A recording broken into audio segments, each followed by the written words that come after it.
Welcome into the Fantasy Football Diagnostics Podcast, where we provide you with your weekly diagnosis of everything fantasy football. Whether it's season-long leagues, dynasty, DFS, or sometimes even IDP, we got you covered all year long.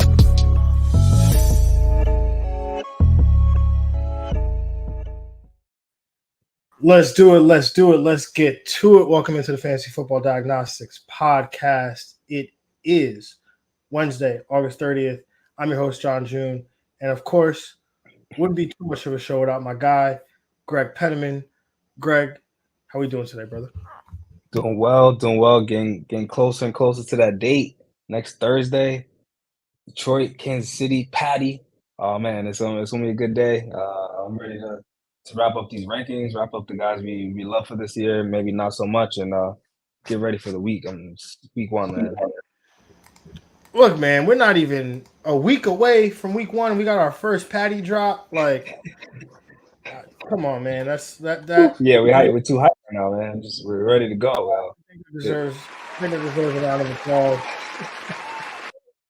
We got our first Patty drop. We're not even a week, man.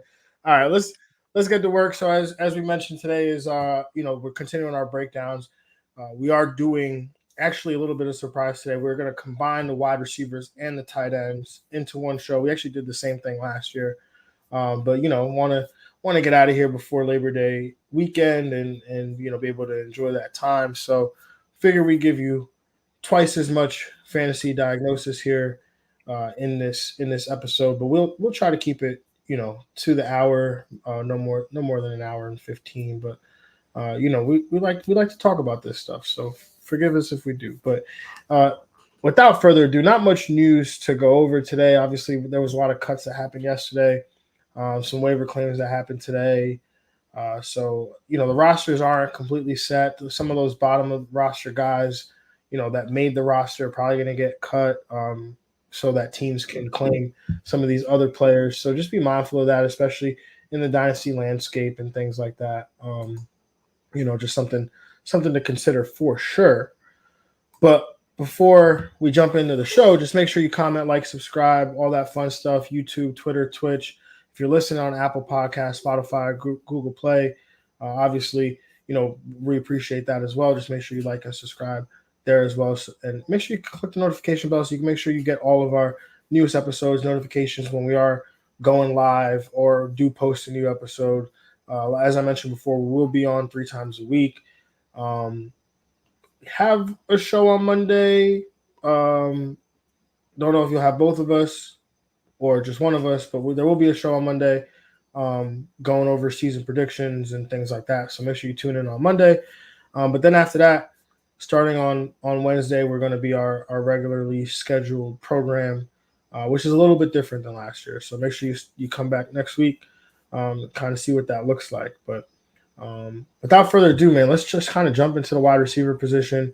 This is our wide receiver and tight end breakdown. We're going to go to the wide receiver position first before moving on to the tight ends. And before we jump into any of the prognostication for this year, let's talk about what happened last year in the top 12 at the receiver position. And we're going to look at how they ranked in terms of total fantasy points. The wide receiver 1 was Justin Jefferson. Then it was Tyreek Hill, Devontae Adams, Stephon Diggs, CeeDee Lamb, A.J. Brown coming in at 6, Amon-Ra St. Brown, Jalen Waddle, Devontae Smith, Amari Cooper, Jamar Chase, and then Christian Kirk rounding out the top 12 in PPR points, total PPR points. Greg, who's your number one guy on the season at the wide receiver position? Gotta stick with the truth, with the man, baby Moss, Justin Jefferson, man, technically sound wide receiver monster at the position, just progressing and improving every year. 1,400 yards his rookie year to 1,600 and then to 1,800. I mean, this man is just getting better and better and doing what he has to do. And he's going to get close to that 10 touchdown marker again. So I could see him trying to get to that immaculable like 2K mark if he could try to do it with Kirk Cousins, getting them ball. Not fazed by the talent around him as far as targets and everything. He's still going to get a good chunk of the targets with TJ Hawk, Addison being there. If anything, will give him maybe better matchups, hopefully. And he could just destroy corners. And get more favorable matchups. So yeah, J Jeff is gonna be the man all year for this team. Most definitely, you will not have any disagreement from me on this one. Justin Jefferson, he's really cemented himself as arguably the top wide receiver in football, not just fantasy here. He's led the NFL. He led the NFL last year in both yards and receptions. Was the number one wide receiver in fantasy, which I think a lot of folks last year had him as the number one wide receiver in fantasy, including the two of us here. But this second year in the system that we talked about, Cooper Kupp excelling in, I know I talked about last year, Justin Jefferson moving into the slot, which he did a lot more this year than he had in years prior. And we'll see more of that in this offense. And just excited to see what Justin Jefferson could do. And believe it or not, what's going into his year 4 in the NFL, it's just it feels like he's been dominating the NFL for a long time. And I mean, 3 Mm-hmm. straight years that he's, like you said, 1,400, 1,600, and 1,800 yards. I mean, he really is the guy at the receiver position right now. Yeah, most definitely. And, a guy who very well could have finished in this spot last year, has finished in this spot before. That's Cooper Kupp, man. I mean, he's in my wide receiver too. He was on pace to finish as the number one wide receiver in fantasy last year when you consider he was on pace for 153 receptions, 1,700 yards, and 13 touchdown receptions. Obviously, ended up missing 9 games due to injury last year. Only played in 8 games, but he was absolutely phenomenal last year. The commonality between this year and the year prior, this past year and the year prior, was that there's not another wide receiver on the Rams worth throwing the football to. We saw, obviously they traded for Odell, or not traded for, they signed Odell 2 years ago. Still had Robert Woods, and a lot of during that time it was still going through Cooper Kupp. The Allen Robinson signing didn't really work out, and it was literally just Cooper Kupp, again on pace for almost 200 targets last year. Seems like Crazy. people are. I feel like folks have Cooper Kupp fatigue right now with how late Yeah, he's, they're sleeping on him. Yeah. because even we did our Believe Extraordinary People draft. It's a 14-team league. He fell to the 10th pick, which I thought was absurd. He should be off the board by at least pick 4 or pick 5, in my opinion. I just don't overthink this one. Just draft Cooper Kupp, man. Yeah, I totally agree. He's my number wide receiver too as well. Just the numbers he can possibly put up. Yeah, before he got hurt, was the number one guy. The year before that, almost got 2,000 yards receiving, like ridiculous amount of numbers, and that was with talent around him. So yeah, this is the only guy this offense is gonna run through him. It doesn't matter the matchup. Doesn't matter. He got Sean McVay. He's got this game plan. He should be fine. Yeah, most definitely, man. Just again, just don't overthink it. But Greg, what are you thinking about wide receiver 3 on the season? Going with Jamar Chase here. Rookie year had a very excellent rookie year, 1,500 yards, basically 1,500 yards in the full 17 games. Last year, only played 12 games, but still got 1,000 yards receiving. He's going to be a guy that's like touchdown number is going to be close to 10 or above for sure. Joe Burrow definitely looks to him in the red zone. And the reason why I think, T. Higgins being there impacts it even more. I think both of them need to be in the field. They both elevate each other. And that makes Jamar Chase just very deadly in this explosive offense. One of the top teams in the NFL, one of the best quarterbacks in the NFL. He's going to get a lot of good opportunity. Yeah, again, we're in 100% alignment here. Jamar Chase is also my number 3 wide receiver. He's been so good since entering the league. We talk about the hype of a receiver coming in. We were told this guy was going to be, one of the top receiver prospects that we've seen in recent years. And boy, did he live up to that. From a pure talent perspective, right? Hear me out. Purely talent, he's the best wide receiver in football. Yeah. Like genuinely, truly believe that. At this point in their careers, Justin Jefferson, a better technician at the position, but Jamar Chase, 100% the most talented wide receiver that's playing football today. And this year could be the year that he takes the mantle away from his college teammate and friend in Justin Jefferson as the number 1 wide receiver in football. and number one fantasy football. I mean, he's got that growing connection with Joe Burrow that goes back to their time together at college. They play in this wide open offense. There's 3 receivers constantly, and when you talk about what makes this offense go, it's really him. So, Jamar Chase, top 3 wide receiver for sure. There's been arguments, discussions of people taking him number 1 overall, which I do not hate because it's not very common that the number 1 player taken finishes as the number 1 player in fantasy. So if you're gonna bet on a guy to take a leap and really be that guy, it makes sense that people are banging the drum on Jamar Chase. Yeah, I mean, they both played on the same team at LSU, and Jamar Chase was the better prospect. I mean, but between both of them, he went 5 overall, like, out of all the players in the entire draft, so wide receiver going that early is really impressive. You gotta be special. And that doesn't even account for the 49ers trading 3 first-round draft picks to draft Trey Lance and Yeah. pass on Jamar Chase.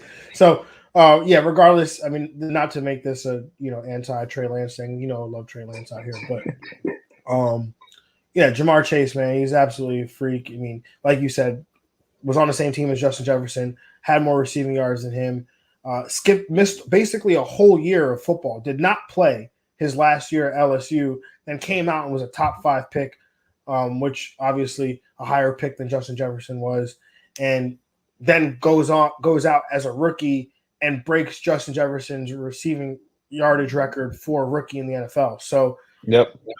pretty much and he was on pace to blow out Justin Jefferson's second year if it wasn't for a cracked hip. So, yeah, give me Jamar Chase, man. I mean, honestly, like this is gonna happen. It has to happen for sure. Yeah.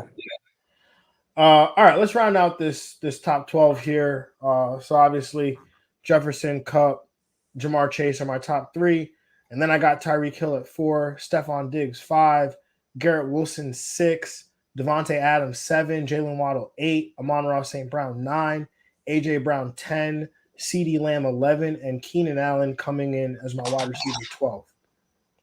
Yeah, for me, after Jefferson, Kupp, and Chase, I have Tyreek Hill at 4, Devontae Adams at 5, Stephon Diggs at 6, Garrett Wilson at 7, AJ Brown at 8, Amon-Ra St. Brown at 9, CeeDee Lamb at 10, Jalen Waddle at 11, and at 12, I have Keenan Allen as well.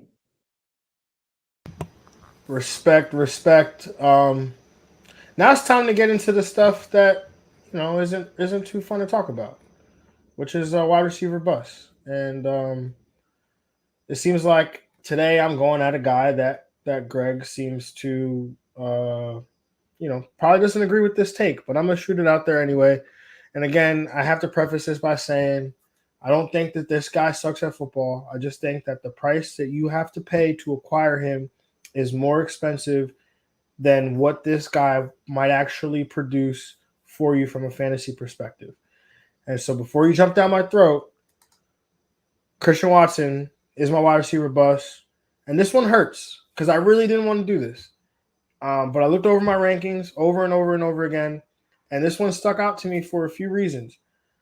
Yes, he was absolutely incredible down the stretch. I was even on here saying that week when he had the 3 touchdown game, go get him.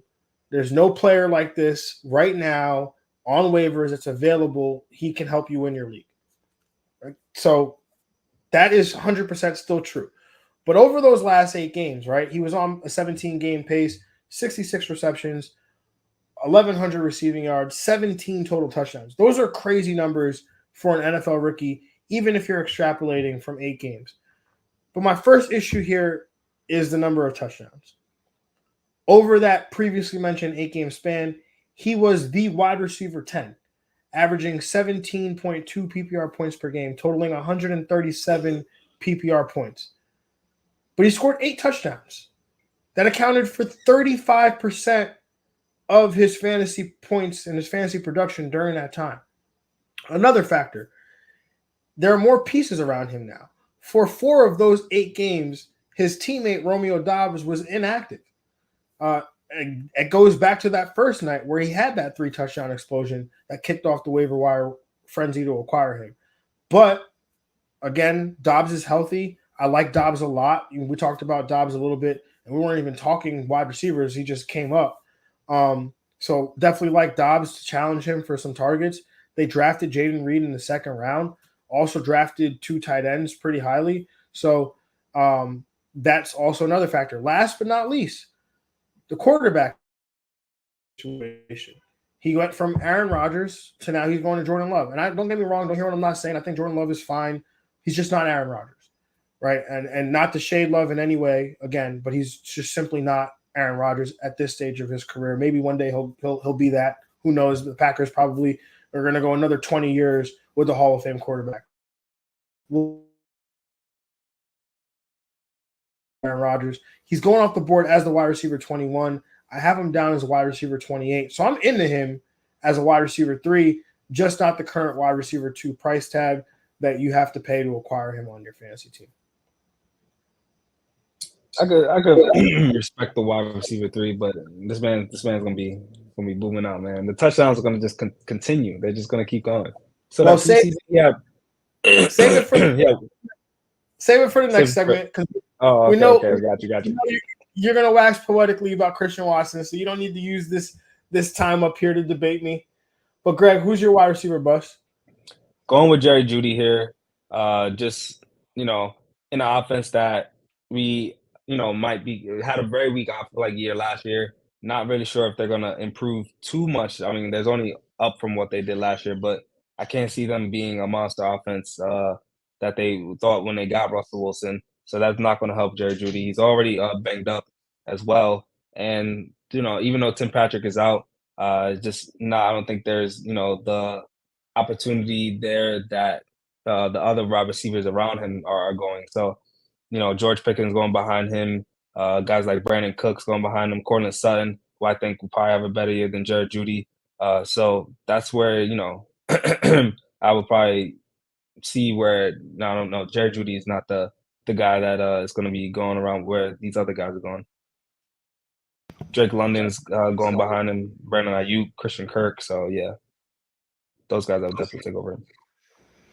Yeah, Judy's a tough one, right? Because I think he was widely regarded as the top wide receiver in that class back in 2021 or 2020 rather, with Justin Jefferson and Henry Ruggs and Brandon Ayuk and Jalen Reagor.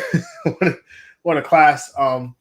And he was widely regarded as the number 1 guy, and it's been kind of up and down since. It's been a little underwhelming, especially when you compare him to some of his classmates, like a Justin Jefferson, like a CD Lamb, like a Brandon Ayuk, even to a lesser extent. He hasn't really produced to the level of those guys. He's been dealing with some injuries as well, and I do think that if he could stay on the field, there probably are some opportunities there. Him and Russ started to get a connection down the stretch last year.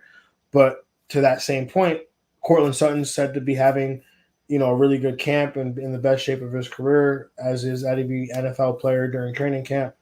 But Jerry Jeudy already starting the year banged up. Could definitely see a world here where he doesn't return back based on his value, especially if the ADP hasn't caught up with his injury yet. Yeah, for sure. Definitely not an option I would be want to taking for my wide receiver 2. I think wide receiver 3 flex option. Maybe we could talk. Yeah, I mean he's gonna miss. He's definitely gonna miss week 1. And hamstring injuries tend to linger. So how long could he really? At what point is he really going to be of use to you from a fantasy perspective? So something to consider for sure. But time to move into those sleepers, get a little positive here, talks positively about some guys. And my sleeper at the wide receiver position this year, they're going with a rookie here, Jordan Addison for the Minnesota Vikings. Love the rookie out of USC by way of Penn State. He was made a first round pick by the Minnesota Vikings, was the 4th receiver taken in the draft. You could argue, though, that he should have been the 2nd wide receiver taken in terms of his skill set. And my model graded him as the 2nd highest graded wide receiver in this class behind Jackson Smith and Jigba. So, you know, talent wise, opportunity wise, he slides into a role here with Minnesota as the clear cut number two wide receiver opposite Justin Jefferson in a role vacated by Adam Thielen, where Thielen last year in Minnesota ran the most routes in the NFL. So that's a lot of opportunities there. That's going to be available to Jordan Addison. And come on, we're talking about a guy who's playing opposite Justin Jefferson, who Jefferson's going to see all types of different coverages. Obviously, we know TJ Hawkinson's there as well. And Addison's a guy that they're moving around the formation, not just on the outside, but he's getting opportunities in the slot. He's a guy that's going to eat up number two corners.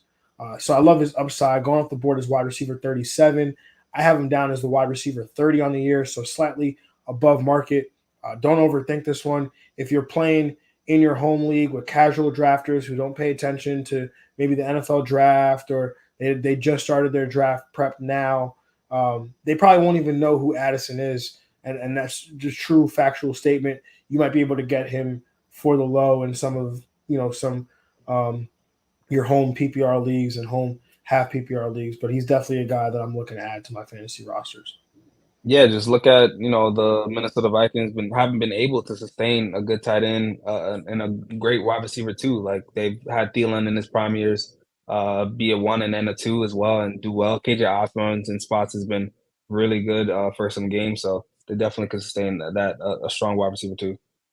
Remember when Adam Thielen was the wide receiver one to Stephon Diggs wide receiver two? Yeah, I That do. was crazy long time ago. It feels like. Greg, who's your wide receiver sleeper, man?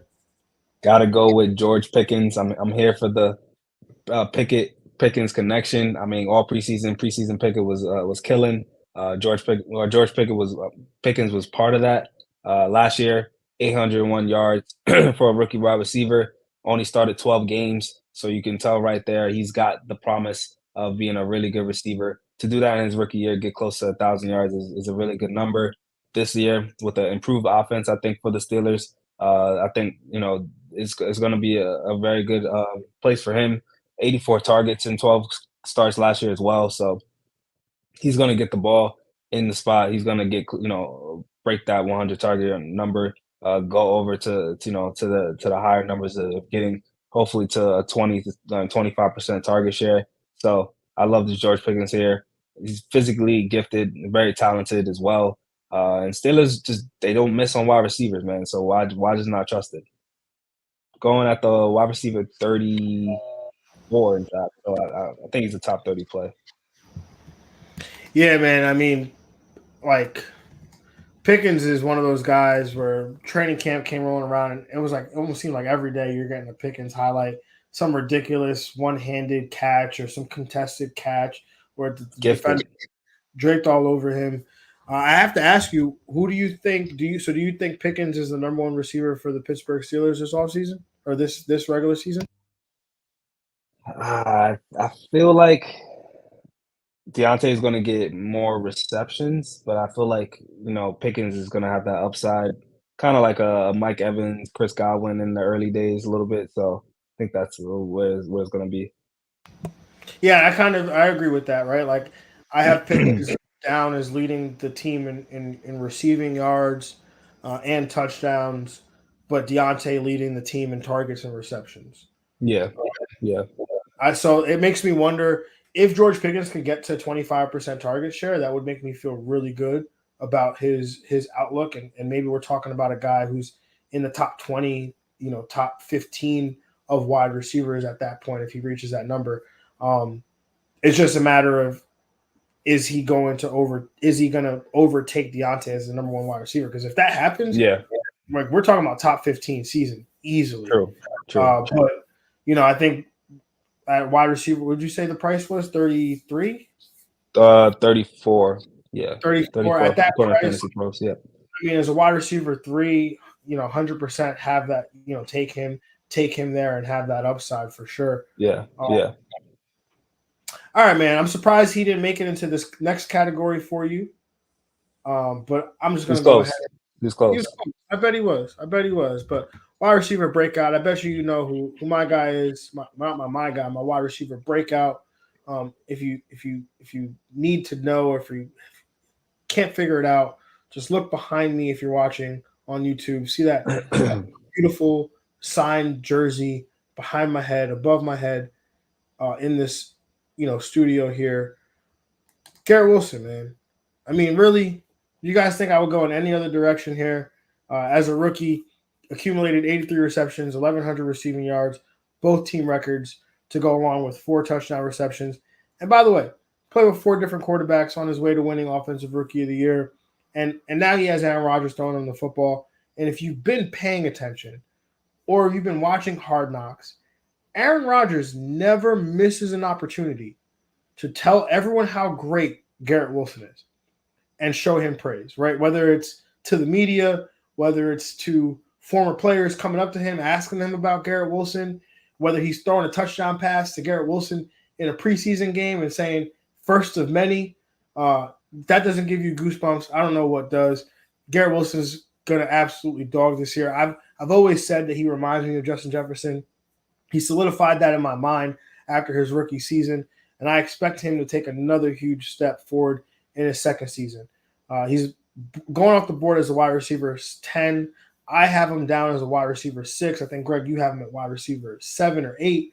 So I strongly suggest overpaying. Again, I have him at 6. And if you could stack him with Aaron Rodgers, who I talked about as a my guy the other day, was he a my guy for me? He was your quarterback, yeah. He was my guy. If you could stack him with Aaron Rodgers, boys, we're gonna have some fun.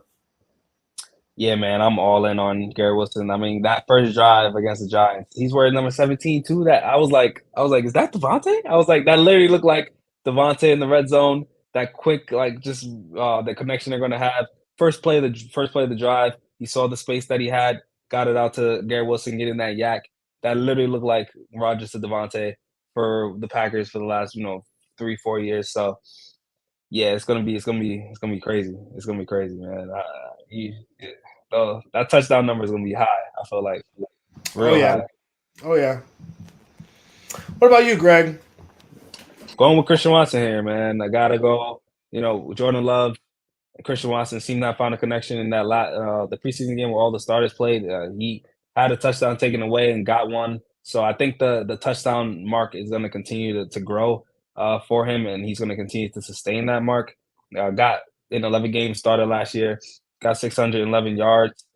His yards per reception was a pretty high mark. So he's got that deep ball, big play activity there. So I'm loving the upside for Christian Watson here. I think he's going to be edging for that borderline wide receiver 1 marker. Going to be a strong wide receiver 2 all year. And yeah, he's going to kill. He's going right now at the wide receiver 23. I think he's going to definitely surpass that and be the number 1 target for Jordan Love. And it's 3 years under Aaron Rodgers, one of the greatest quarterbacks ever. You got to expect Jordan Love to come out here and put up some numbers. Yeah, look, man, I don't hate it. Obviously, I like the player. So we'll see. I mean, what we're really talking about, like 5 spots, 7 spots here. Oh, look, I had to pick somebody. I had to come out here. I had to pick somebody, and I chose Watson. So, yeah, I totally am with you. We're within 100% within the range of outcomes that a player this talented could go on and continue a breakout season that he was having at the end of last year. Going on to my guys. And my guy for the year, Keenan Allen. I mean, look, he wasn't fully healthy last year. He played in the final 8 games of the regular season. During those 8 games, he ranked 3rd in PPR per game. Only Adams. Those 2 guys are pretty good. Last time I checked, they're pretty good at football, pretty good wide receivers. So finishing 3rd behind them, not a bad work. And the best part of that was he suffered no setbacks, has not missed any time this offseason. And Kellen Moore is coming to town to throw the football all over the yard. So we get so wrapped up sometimes in injuries and, injury prone and so on and so forth. But Allen is a guy with top 5 wide receiver upside. And he's going off the board as wide receiver 19, according to 444.com's multi-site ADP. Please sign me up. He's a wide receiver 1 for me.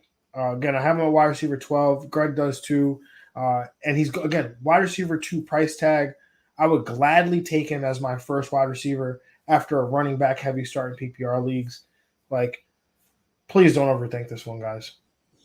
Yeah, he's a reception machine too. Gonna be for Herbert. So at the very least, you're gonna get that nice safe floor, and that's awesome for to have for a receiver, especially wide receiver two, who's priced at a wide receiver two right now. So yeah, I got him a wide receiver one. For my guy, I'm going with Calvin Ridley. Man, he's back in the league. Just coming off a career year, as we thought. Remember on the Falcons killing. He was like putting up wide receiver one, top elite wide receiver one numbers before he got hurt and then got suspended for the rest of the year after. So I'm riding with him. I'm glad to see him back in the league. What a good team, good opportunity. Trevor Lawrence is going to be able to definitely throw it to him. He's going to come in and be already his guy for sure. So he's my guy coming into this year. Love that, and he's going to be Agent Zero for the Jacksonville Jaguars, rocking that zero over there. So that'll be fun. But yeah, nah, man, Calvin Ridley. It's just how long? I think it was like our second year in the pod, and I'm like, Calvin Ridley was a wide receiver breakout for me going into his second or third season with the Atlanta Falcons. So um, yeah, man, Calvin Ridley is gonna dog. We've probably some people have forgotten how good he's been at football and at the receiver position over the seasons at which he played and he was healthy. So definitely got to love that. All right, let's play a little ADP game before we move on to the tight end position. And I've got three pairs of guys here that are going about one. They're going all going one spot apart. So I'm going to start with Amari Cooper versus Keenan Allen, wide receiver 18, fourth pick in the fourth round versus Keenan Allen, who's a wide receiver 19, fifth pick in the fourth round. Obviously, Keenan Allen's my guy. Amari Cooper, if you've listened to the show for a while, you'll know his One thing about the show. If you know one thing about this show, is me and Amari Cooper don't really get along. But I actually don't even have anything really against Amari Cooper this year. It's just this price is ridiculous to me. I mean, we both talked about Deshaun Watson potentially being a bust. Elijah Moore is getting all this hype as being a receiving option in Cleveland. We also have talked about Nick Chubb. If there's anything that's the best way for Cleveland to be successful and to win football games is hand it to Nick Chubb 25 times a game. So I don't really see how Amari Cooper fits in as a wide receiver one in this offense. And I just waxed poetically about Keenan Allen. So if I didn't come on here and say Keenan Allen, then I feel like I shouldn't even be talking. Yeah, got to go with Keenan Allen here. I like it here. I'm never. I like Dallas Amari Cooper a lot. Dallas Amari Cooper was putting up numbers, but yeah, Cleveland Browns never really could in I guess the last couple years never really could say a really top wide receiving option. Nick Chubb in the Nick Chubb era, especially Nick Chubb is going to be that guy. So Keenan Allen is a safe pick here, I think. Yeah, definitely. Let's go on to this next pair here. We got Tyler Lockett going off the board as wide receiver 28, the sixth pick in the sixth round, according to 44.com's multi-site ADP. And then we got Brandon Ayuk going off as wide receiver 29, the eighth pick in the sixth round. Greg, I'll kick it to you. Which way you leaning here? I'm gonna go Brandon Ayuk here. I think just because I think he takes a next step here in this offense. Debo Samuel's there, but I think with Brock Purdy, another year under his belt, I think they continue to disperse the ball. Brandon Ayuk takes another jump. Kind of had a rough start last year, but he came on in some spots, and I think he finds more consistency this year. So I'm taking Brandon Ayuk with the lower price tag too. Yeah, I'm actually going to go with Tyler Lockett. And this is crazy because if you know anything about this show, so I love me some Brandon Ayuk. Believe he was a my guy for me last year. Absolutely love some Ayuk. Yeah, but Tyler Lockett is a guy that's consistently outperforming his ADP. Like wherever you draft him, he constantly is finishing ahead of that. And with Ayuk, I just have a lot of questions about the role in the offense. Right, there's so many mouths to feed between Christian McCaffrey to Debo Samuel to George Kittle to then Ayuk.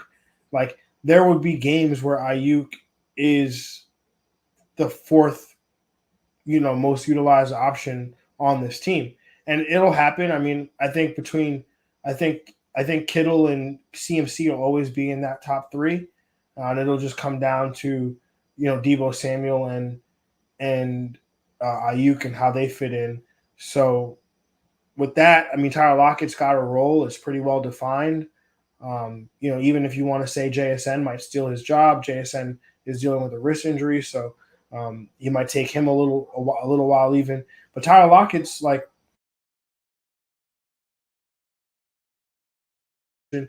Tyler Lockett's still getting open. He's still getting open. He's still athletically the same player that he's been over the last several seasons. So he's not slowing down.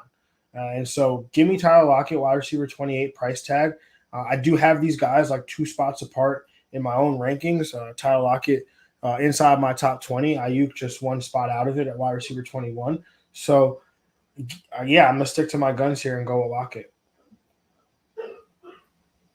Yeah, Uh, next group here. I mean, Greg, I feel like we know where you're going with this one. We have George Pickens, wide receiver 33, fourth pick in the seventh round, versus Jahan Dotson, wide receiver 34, the ninth pick in the seventh round.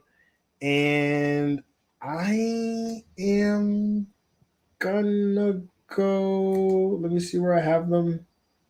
Thought I had thought I had Dotson a little bit higher. Yeah, I've got Pickens higher, so I'm gonna stick to my guns and go with Pickens. I know Dotson's getting a lot of love right now. He's getting a lot of pub as a sleeper candidate. I know my brother, who's a Washington Commanders fan, he called me a couple weeks ago talking to me about Jahan Dotson, telling me I need to move him up. I'm not high enough. Um, and look, man, Dotson's gonna ball out. He's gonna have his role. He had a really good rookie season. Scored 7 touchdowns as a rookie. That led. Actually, I don't think that led all rookies because Christian Watson also had a ridiculous number of touchdowns. But regardless, Jahan Dotson, balled out. He'll continue to ball out. But like we talked about with George Pickens, I mean, I'm gonna bet on the freak. I'm gonna bet on the upside. I'm gonna bet on George Pickens building on that 800-yard season that he had last year. yeah, I'm with you in every way. George Pickens gonna be a star, man. He's gonna do what he has to do for this team. Just the things that we wanted from Chase Claypool. I think George Pickens will be that for us. That's all I gotta say, man. Who?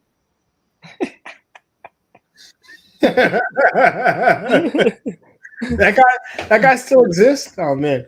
Let me stop playing. Crazy. All right, let's move on to the tight end portion of the show. Just jumping right in.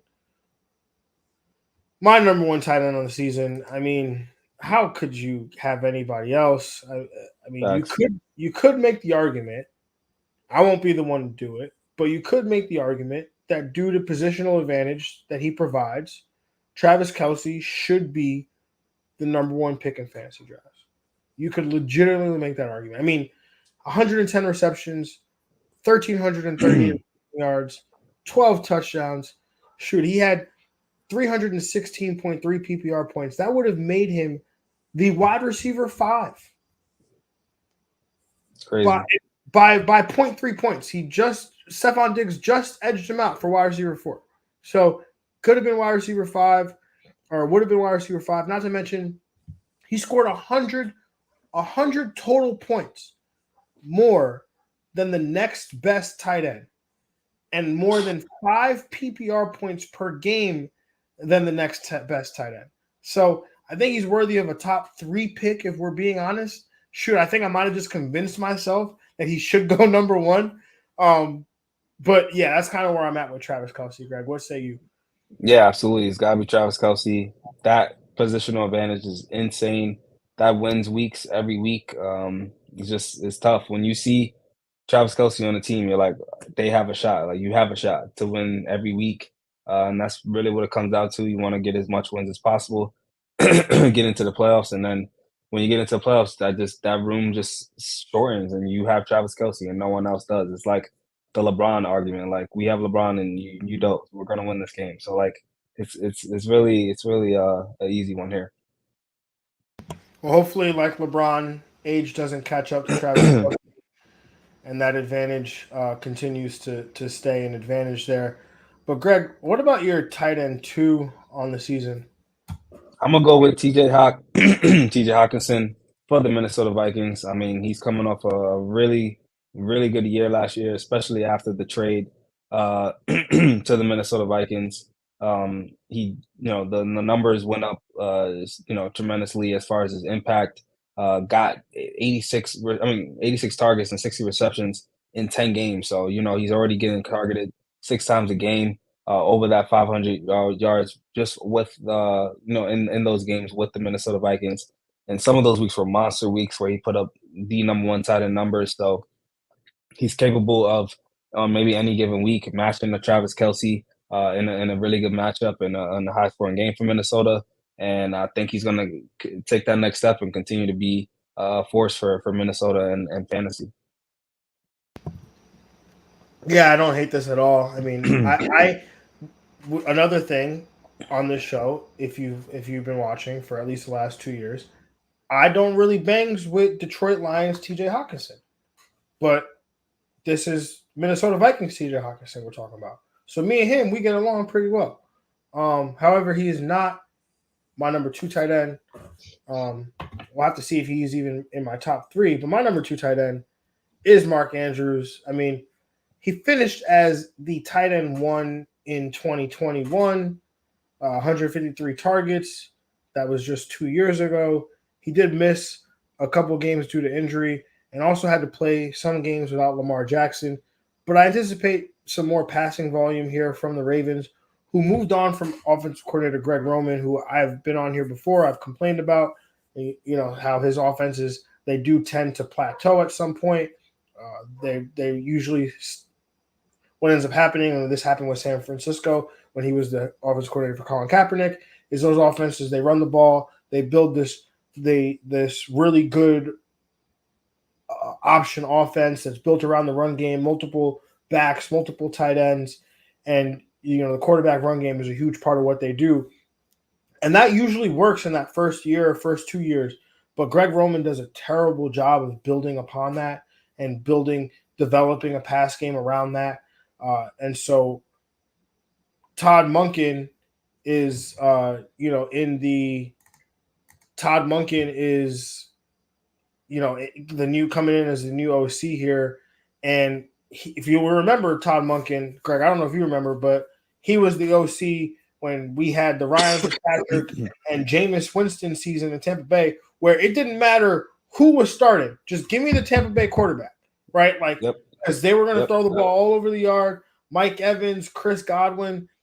There was another receiver there that had what was that guy's name? Rashard Perriman, was it? No. Adam Humphries.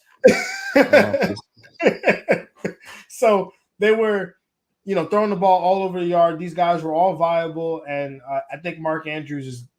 I mean, you can say what they want. Obviously, we know the additions of Odell Beckham. We know that they drafted Zay Flowers with a first-round pick. But let's be for real. We know who the number 1 pass catcher is in this offense, and that's Mark Andrews. Yeah, I can't be upset here. Thinking the other guys may bring him down slightly, but Mark Andrews, he's my number 3 guy, number 3 tight end. He's going to be he's in that tier 1 with Hawk and Travis Kelce for me. He's going to bring the force every weekend, the consistency for this Ravens offense. And Lamar is definitely going to look to Andrews first as his number 1 option. Yeah, definitely. But my tight end 3 is not TJ Hawkinson. It's actually going to be Darren Waller. Okay. I was legally required by the powers that produce this podcast to not have Kyle Pitts in this spot. Greg, I believe you threatened to quit and never do this podcast again if that were the case. So my tight end 3 here is Darren Waller. Definitely an underwhelming season from the talented tight end last year, but fresh off a trade to Greg's New York Giants, where he immediately slides in as the top receiving option and is one of three, maybe there's a fourth tight end out there that could realistically lead their respective teams in targets. And I've already talked about it. I've already talked about two of those three guys. Waller is the third guy here for me. The reviews about Waller and Daniel Jones out of camp have been very, very good. I'm in on Waller very much as a top 3 tight end this year. Yeah, I'm loving it there. Darren Waller's gonna be a star. I agree. He's the number one receiving option for this team. The moment he steps in, they got to use him. They went out and got him. Yeah, he's gonna produce. Most definitely. So rounding out my top 12 there, obviously Kelsey, Andrews, Waller, or make up my top 3. At 4, I have George Kittle. 5, TJ Hawkinson. 6, Kyle Pitts. 7, Dallas Goedert. 8, Pat Freiermuth. 9, Dalton Schultz. 10, Evan Ingram. 11, Mike Gesicki. And I can't believe I'm going to say this, but 12, Taysom Hill. Whew, I like it. After Kelsey, Hawkinson, and Andrews for me, 4, I have Darren Waller. 5, Dallas Goedert. 6, George Kittle. 7, Evan Ingram. 8, Pat Freiermuth. 9, Kyle Pitts. 10, Dalton Schultz. 11, David Njoku. And 12, Tyler Higbee.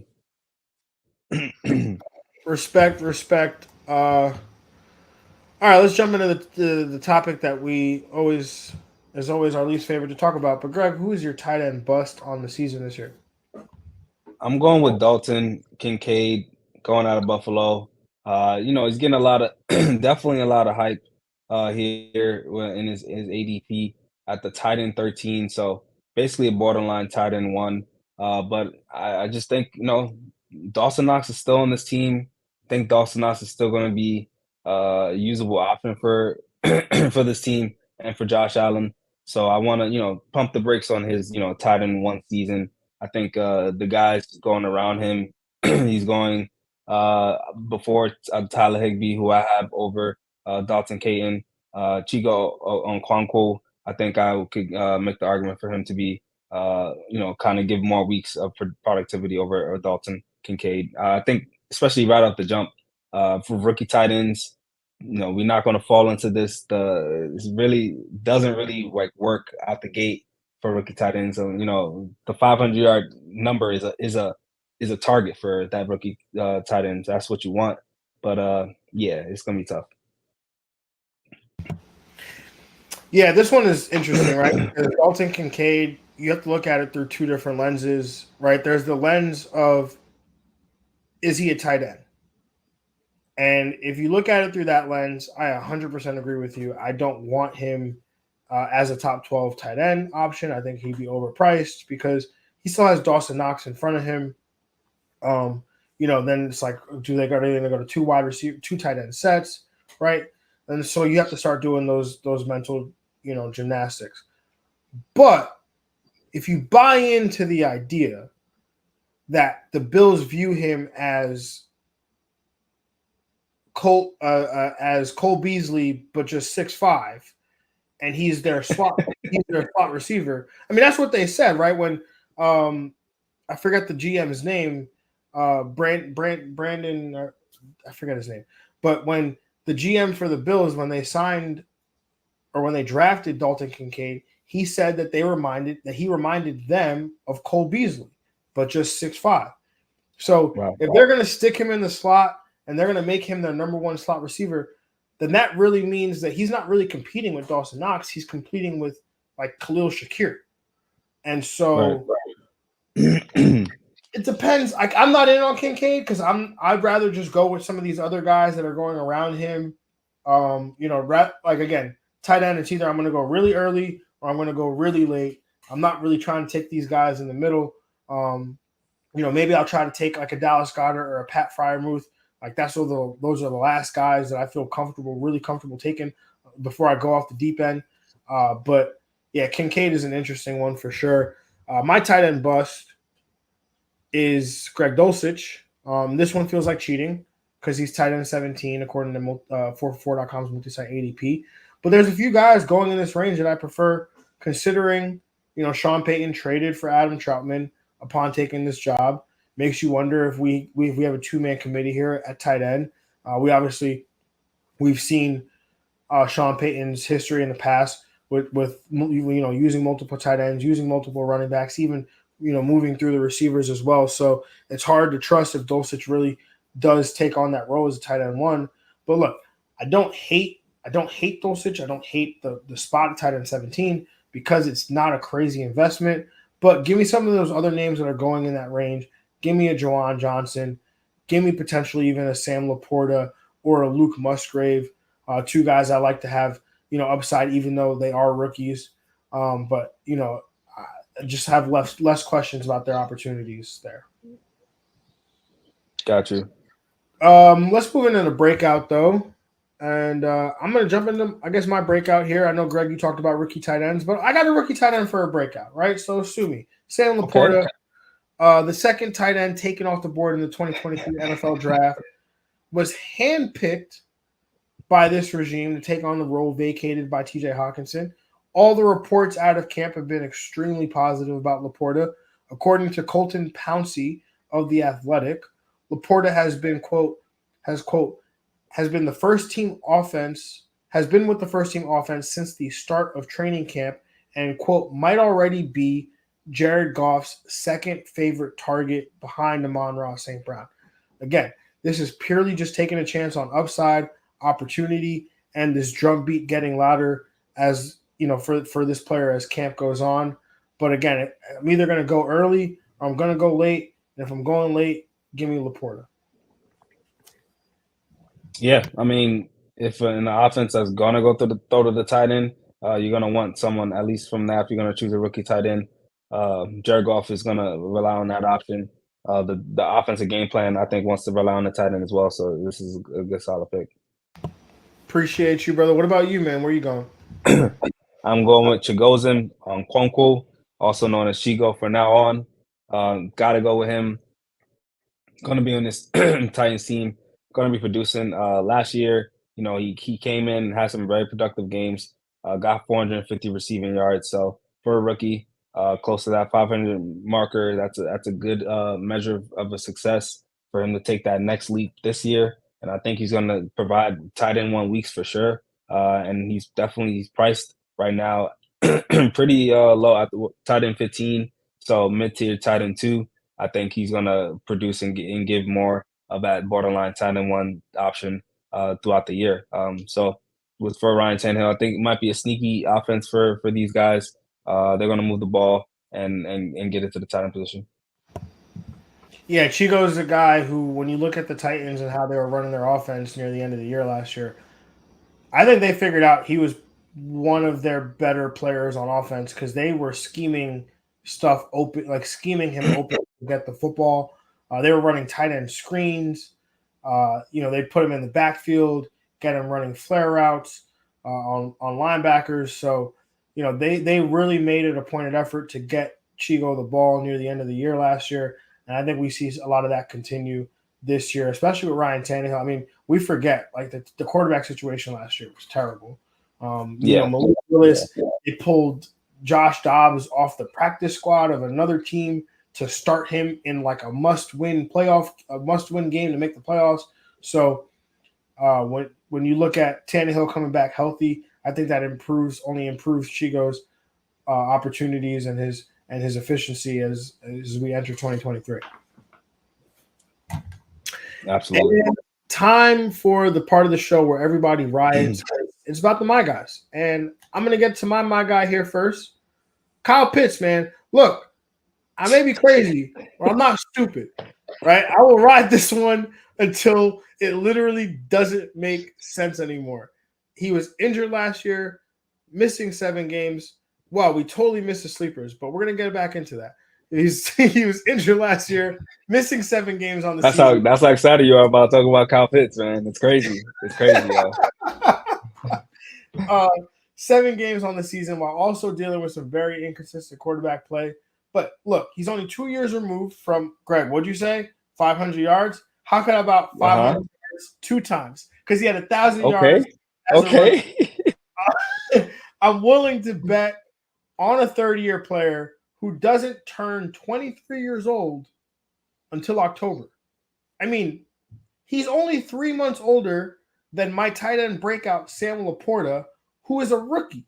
And again, third NFL season. So this guy's only getting better. I'll gladly take the discount from fantasy managers who don't trust him after the last 2 seasons. Gobble, gobble, gobble, all the Kyle Pitts. And I hit my mic. So I'm sorry. Oh man, it's all good. That's the excitement. You got to show it real. For my guy, I'm going with Darren Waller, man. He's got it, got him at 4 of my tight end rankings. Another giant, man. We got him. It's very exciting to see a good receiving prospect for Daniel Jones. Glad we got him some help. I'm riding this all year with Saquon being my guy receiver, Darren Waller my guy tight end. Yeah, it's giant season, man. We're ready to go, man. He's about to kill for this team. Most definitely, most definitely. And he's my league of extraordinary people tight end. So I definitely hope that happens. But There you go. let's swing it back to the tight end sleepers. And Greg, I picked a guy I think that you might be high on as a bust. So why don't you tell everybody why he's your sleeper? Yeah, I'm going with Greg Dulcich here for my sleeper, actually. Just where he's going. Yeah, he's going around where a sleeper should go, that tight end 17, 18 mark. For a tight end position, that's a huge fall mark off. But you want to, when you're around this area, you want to see who's guys you could stream throughout the year and guys that you could think who can give you a tight end 1 week here and there. And I think Greg Dulcich could do that in the offense with Sean Payton, who it should be slightly improved, and they're used to also throwing to the tight end. You talked about they do use multiple tight ends for sure, but I think Greg it has space for Greg Dulcich to have success, especially with no Tim Patrick, Jerry Judy banged up. Greg Dulcich should get some targets. Look, man, don't hate it. Don't hate it. I just prefer my tight end sleeper, and that's Tyler Conklin. Remember earlier when I was talking about Garrett Wilson playing with 4 different quarterbacks? Well, Conklin also had that unenviable task of playing with 4 different quarterbacks, and he finished the year very comparable to his 2021 season in Minnesota, where he was in a much better offensive situation. Last year, he was tied for eighth at the position in targets, tied for eighth at the position in receptions, and he was 12th at the position in receiving yards. The stat where he did fall short was touchdowns, he only scored 3. Well, surprise, surprise, considering that the Jets only threw 15 passing touchdowns last year, which was 31st in the league. If Aaron Rodgers plays all 17 games and they don't at least double that number, I will think of something ridiculous that I have to come on here and do for the show. But Aaron Rodgers can throw 15 touchdowns in his sleep. Tyler Conklin going off the board as a tight end 30 is essentially free. Free. So, again, worth a shot if you ask me. Free for free. So yeah, I like Tyler Conklin here, having my dynasty team. So definitely believe in him. Yeah, so it's gonna be. Actually, I remember that. Yep, yeah. So you got Aaron Rodgers. He's made Robin Tunyon look good. He's made other tight ends look good, Mercedes Lewis. So I don't see why Tyler Conklin can't be another one that can produce touchdowns. Most definitely. Now let's get into a little bit of ADP game here at the tight end position and talk about some of these guys here.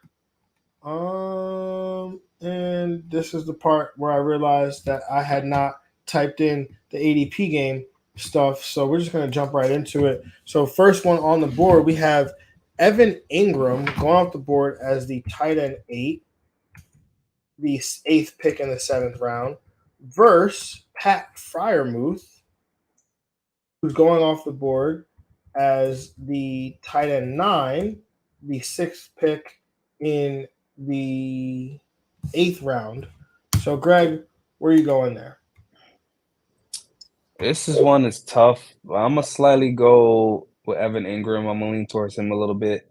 Think this offense will be a little more explosive with Trevor Lawrence, Calvin Ridley, and those guys. Evan Ingram coming off a very good year in his first year with Jacksonville, really showing his true potential that he couldn't do in the Giants, but he's here. he's doing it, and I think he continues to build off that.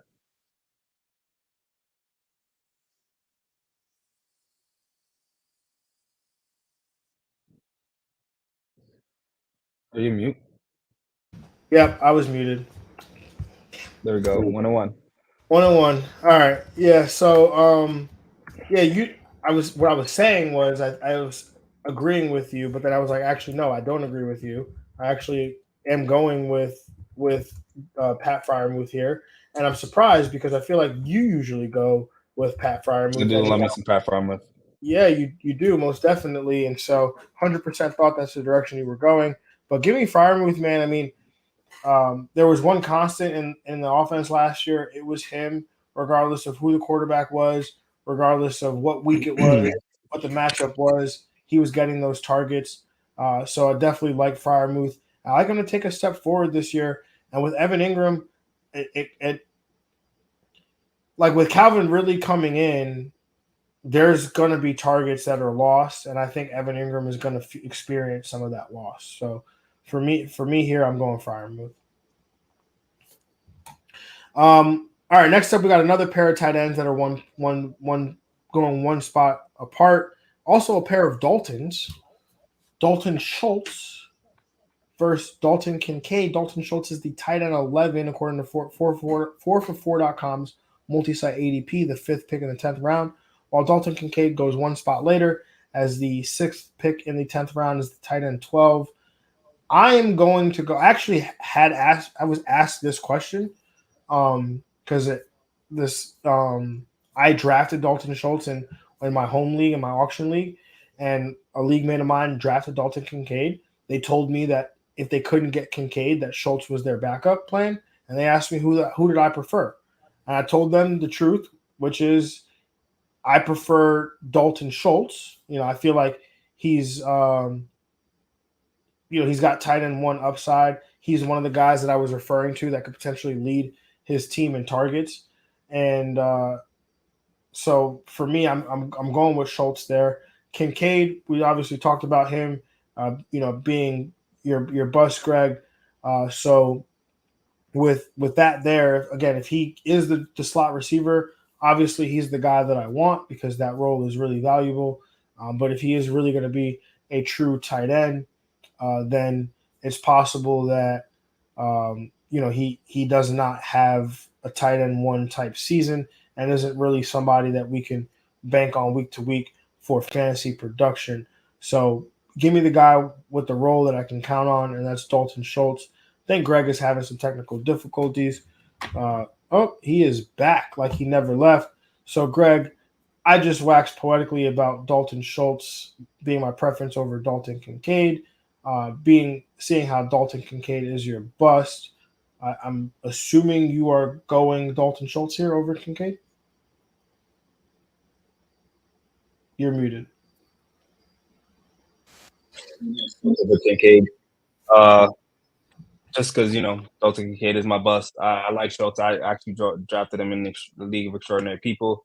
I've always liked Schultz, and I think Houston, being a team rookie quarterbacks' best friends are the tight end position. I think Dalton Schultz would be a solid option for him. They went and got him in free agency, so they seem to have like him, and they want to use him in their game plan. Yeah, definitely. I mean, I don't know if you caught that part that I said, but when I was saying that earlier, when I said that there's three or four tight ends that could lead their team in targets, Schultz is the or four guy that I was referring to because you look at who's on that team: Nico Collins, Robert Woods. Schultz is a guy that I think could very well, like you said, be the best friend to that rookie quarterback and see a lot of targets there. So I'm glad we're in agreement there. And then last but not least, I'm going to talk about Taysom Hill, who's going off the board as the tight end 22, the first pick in the 15th round, versus Jake Ferguson, who's going off the board as the tight end 23, the first pick in the 16th round. So a whole round later, but one spot in terms of position. Greg, are you going Taysom Hill or Jake Ferguson, who, if people don't know, is the tight end from Dallas, who's stepping in for the aforementioned Dalton Schultz, who left to go to Houston. So, Greg. This is tough. I'm a big fan of Taysom Hill. He's like definitely emergency class that works more often than not, I think. I but it is Dak, and Dak needs that tight end position, man. He really does love it. So I think I'm gonna go with Jake Ferguson here. I think he gives you a safer floor, and I'm gonna want that at the tight end position. Um, Dak Prescott relied on Dalton Schultz heavy, and in some games he was the top pass catcher, and I think Jake Ferguson kind of leans into that and gives you some production. I mean, yeah, I'm with you. Look, I have Taysom Hill inside my top 12, and it kind of feels dirty even putting him there. Um, but you also have to imagine that no Alvin Kamara for the first 3 games of the season. I feel like Taysom Hill is going to end up stealing some goal line opportunities. Um, there's also the what if Derek Carr has to miss any semblance of time. Obviously, we know Jameis Winston will step in and be the backup quarterback, but Taysom Hill, I think, would still have a role in a situation like that. So he's got a lot of upside baked into his projection. But like you said, Jake Ferguson has the safer floor. And at the tight end position, while we do prefer upside a lot of times, you don't want a zero. Like you No, said. And Taysom Hill could very well get you a 0 or get you a 1 because he's not going to catch passes. That's not how he's utilized. It's not really his role. What you're banking on when you start Taysom Hill is I want 1 or 2 rushing touchdowns. Like yep, that's what I need. That's what I want. But like you said, with Dak Prescott going back to what we've seen it with Jason Witten, it was Blake Jarwin. Blake Jarwin tore his ACL, and immediately it was Dalton Schultz. It doesn't matter who it is, whoever lines up at tight end for the Cowboys and runs routes is going to see targets. So give me Jake Ferguson. He's got the safe floor. He's going to be involved. Dak Prescott already waxed poetically about Jake Ferguson. So, yeah, give me Jake Ferguson. love it. Greg, do you have any shots in the dark here that you're taking in the tight end position? I know I always say early or late, but obviously we know who the guys are to take early. Are there some guys that you're if it gets completely bare at the end of a draft? Who are some of these guys that you're looking for? Saying, all right, well this guy's still got to be there. This guy's still got to be there. Who are those guys for you? Yeah, I mean the Ferguson, Conklin, and kinda I would guess Dawson Knox because he's still there with Dalton Kincaid. A lot of people think Dalton Kincaid's gonna do well, I think Dawson Knox is still gonna be involved. And lastly, hey man, Jimmy Graham looked real good in that last preseason game. That's all I gotta say, man. That's all I gotta say. Still boxing out people, getting those touchdowns. So shot in the dark, Jimmy Graham. That is I a forgot shot. he's in the I didn't even know he's in the league, yo. When I saw that, I was like, "Whoa!" Like that's He's back crazy, like last week. um, crazy. Yeah, I like the names that you mentioned. Dawson Knox, Jake Ferguson. Again, he's free. Ferguson is. Dawson Knox, Tyler Conklin. I like Luke Musgrave. Luke Musgrave is a rookie for the Green Bay Packers. I know I'm giving you 2 rookie tight ends today, but he led or he not led, I shouldn't say, but he was out there for in terms of route participation. Um, running with the first team offense with Jordan Love. So he's going to be out on the field. He's going to get these opportunities. So just a guy that you should probably look to if late in drafts if you are playing in maybe a tight end premium or 2 tight end leagues, or you just need a guy on your radar to stream potentially. So um, Yeah, it is. It's tough though when you get to this area though. It's real tough. So if you can get someone to get you 5, 6 points, you're praising. yeah, most definitely. Um, all right, man. Well, let's not extend this any longer. Appreciate everybody for tapping in with us, and hopefully you enjoyed it. Hopefully you enjoyed our positional breakdowns. Make sure you go back, listen to quarterback and running back if you haven't, or go watch them on YouTube, or Twitter or Twitch. But without further ado, I mean, we'll see y'all on Monday. We'll be doing a prediction show. Um, doing our division winners. Uh, who's gonna potentially win the Super Bowl. So we're just gonna have some fun here on that show like we usually do. But just be on the lookout for it. It'll be Labor Day, but everybody, have a fun, safe Labor Day weekend. Greg, anything you want to say to the people before we close this one out? Nah, man, it was really good to get back at it. Excited for next week, and yeah, let's do it, man. All right, Enjoy those y'all. drafts. Enjoy those drafts, y'all. And we will catch y'all next week. Have a good one. And we are out of here. Peace. We out.